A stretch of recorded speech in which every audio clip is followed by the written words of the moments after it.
আমাদেরকে একটা অভ্যুত্থানের পরেও নতুন একটি রাজনৈতিক দল গড়তে হয়েছে। কারণ আমরা দেখছি আজকে থেকে 1 বছর আগে চুয়াডাঙ্গা সহ বাংলাদেশের প্রত্যেকটি জেলায় যেমন চাঁদাবাজি হতো, দখলদারিত্ব হতো, মামলা বাণিজ্য হতো, মানব ব্যবসা হতো, কালো হাতের ছড়াছড়ি ছিল।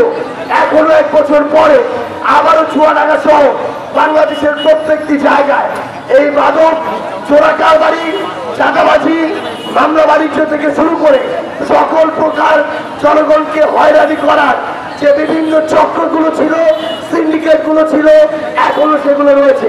তাই আমরা বিশ্বাস করি 24-এর অভ্যুত্থানে আমাদের যে শহীদ ভাইরা, যে আহত যোদ্ধারা লড়াই করেছে, তাদের ওই আকাঙ্ক্ষা বাস্তবায়ন করার পূর্ব পর্যন্ত আমাদের এই লড়াই চালিয়ে যেতে হবে।